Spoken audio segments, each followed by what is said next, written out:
Well, the bottom line is that this is Putin not wanting to agree to this ceasefire, this 30-day ceasefire, which the Ukrainians and the Americans agreed. It was a comprehensive ceasefire. It covered fighting on the ground, fighting in the air, and fighting at sea. And this is Putin not wanting to agree to that, but also not wanting to be too obviously not agreeing to that. So he's come up with this proposal for a 30-day freeze on strikes on infrastructure, energy infrastructure particularly, which Russia is particularly vulnerable to at the moment because Ukraine has been striking their oil refineries quite successfully. And yeah, it's really Putin is playing Trump. He's quite clearly doesn't want to agree to the American proposal. And unfortunately, it seems like the Americans have bought Putin's line on this.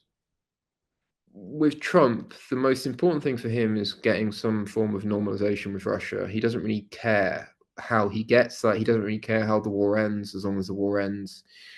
So yeah, he will try and use Ukraine, but the problem for him is that Ukraine has a voice in this as well, and they simply will not accept a peace deal that is, too detrimental to their core interests. They won't accept the terms that Russia is currently proposing, and again, I think Trump is delusional. He assumes that he has this personal relationship with Putin. He thinks Putin is his friend. He absolutely isn't. In fact, when they had the call today, Putin kept Trump waiting for an hour, and he was joking about this, and he was, making, obviously mocking Trump, and Russian state media RT was also mocking Trump, saying that Trump was desperately trying to call Putin. So yeah, from the Russian side, they view Trump as someone who's very, very easily manipulated, who's a very easy mark for Putin.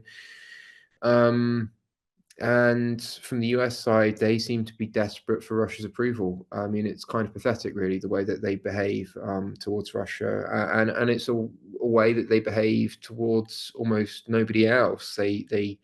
They're far more aggressive and belligerent towards their allies than they are towards Russia, which is historically America's key geopolitical rival.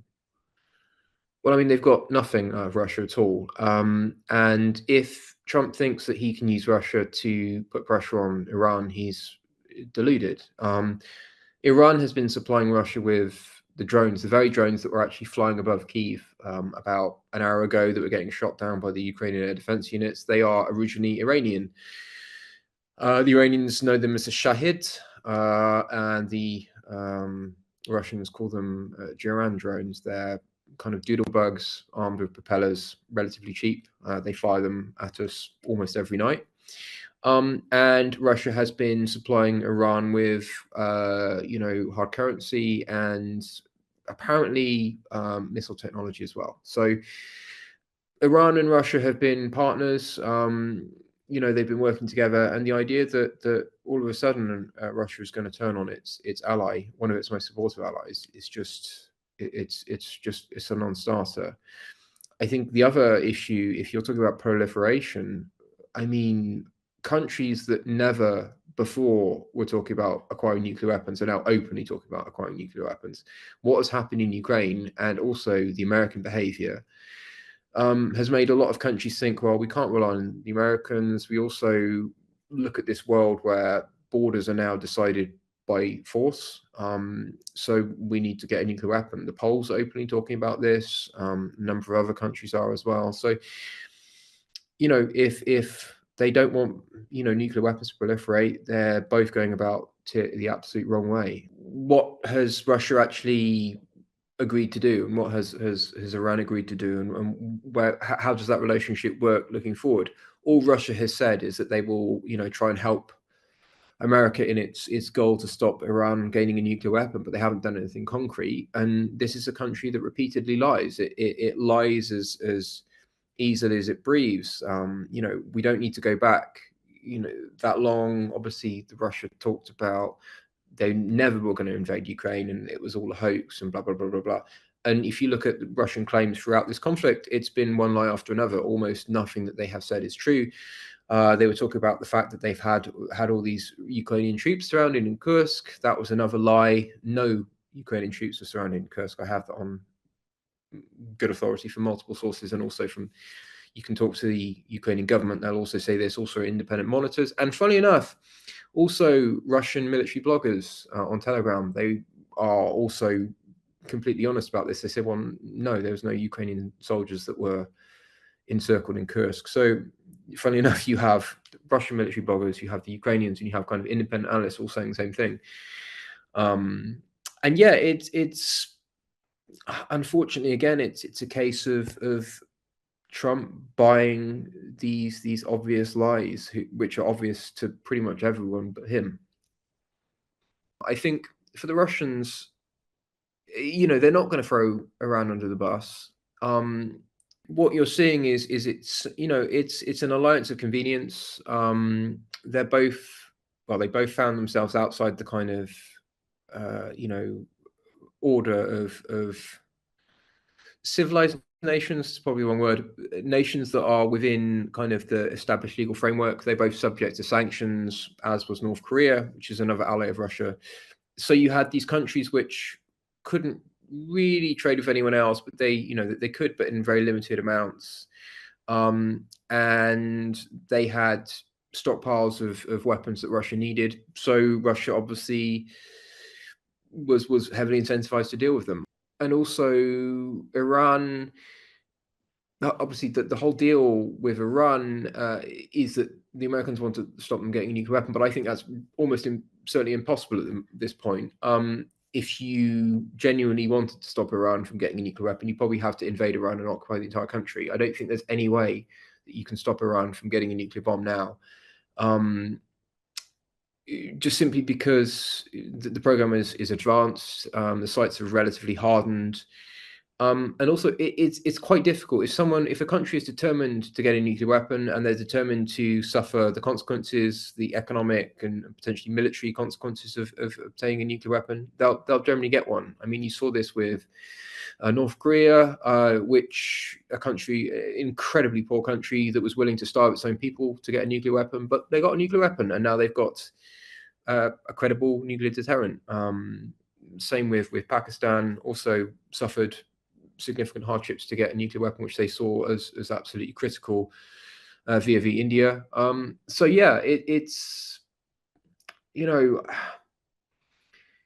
it's a really difficult question. Like, what do you do with Iran? I mean, I don't think there's any appetite for a kind of a ground invasion, either from the Israelis or the Americans. But if they are absolutely convinced that they have to stop Iran from getting a nuclear bomb, I don't know how else they'll go about it. I mean, they could obviously try large-scale airstrikes, but airstrikes,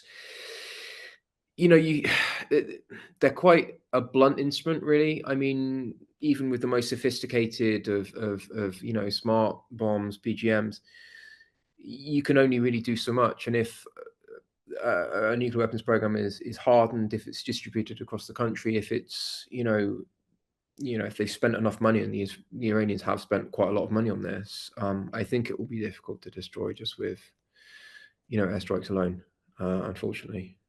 For the Ukrainians, the main goal going into the talks in Jeddah were to get the military aid and the intelligence sharing back online. That's happened.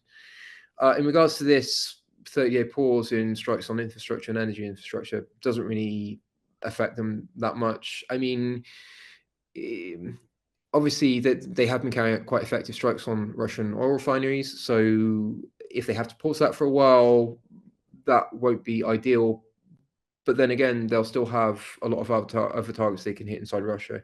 They'll also, for example, if they decided to actually pause strikes and altogether for 30 days, they'll still be producing these drones, and they'll still have, that means they'll have a significant stockpile of these drones to go when this ceasefire ends, and it will end because it's not going to go anywhere. I don't think anyone believes that. So for Ukraine, not the worst outcome, but they weren't really expecting that much, to be honest. They weren't expecting Russia to agree to anything, and again, the most important thing for them was kind of placating the Trump administration and getting the military aid and the intelligence sharing back online. We're not any closer to peace because fundamentally Russia, again, still views that continuing the war is in their interest. They think that Trump is basically on their side now. They think that they can probably get Western aid, or at least American aid, probably suspended again, I would have thought, at some point in the future. And they also view, that they, they're taking huge casualties and it's costing them a lot, but they view that at this point, it's like a sunk cost fallacy. They've suffered so many casualties and they've taken so much economic pain. They have to really keep going, and they will only come to terms when they think that the cost benefit analysis of continuing the war is more than stopping it. And at the moment, we're not there, unfortunately. I would say that there's definitely global conflict, as in there's lots of wars and there's lots of instability, and I think you'll see increasingly disputes decided by the use of force, not least because we've seen in Ukraine, also in Armenia and Azerbaijan, in Nagorno-Karabakh, we've seen, that the countries can use force to redraw the borders of neighboring countries to settle long-standing territorial disputes, and basically nothing happens to them. So the kind of the world where disputes were decided through kind of formal legal process and international courts is over, I think. So I think you will see a lot more conflict around the world.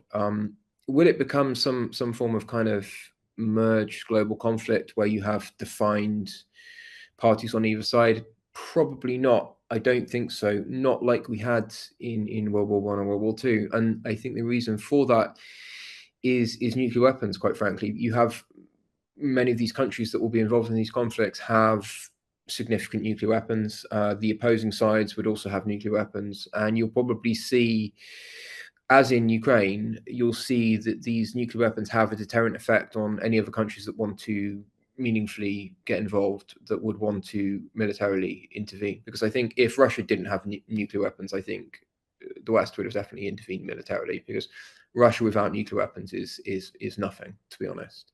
I mean, they can't beat Ukraine on their own.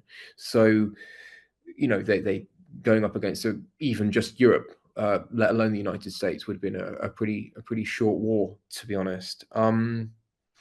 So yeah, no, I wouldn't really like to say that we're on the brink of World War III, but I would also say that the best way, if you're worried about kind of potential impending global conflict, the best way to prevent war has always been to present strength, because people like Putin, people like Xi, people like you know any number of these autocratic expansionist dictators, they don't respect anything other than strength. And if they think that a country is weak, if they think a country is vulnerable to having pieces of their land, or their land entirely taken, then they will, because who's going to stop them? Nobody, fundamentally, and we've seen that in Ukraine.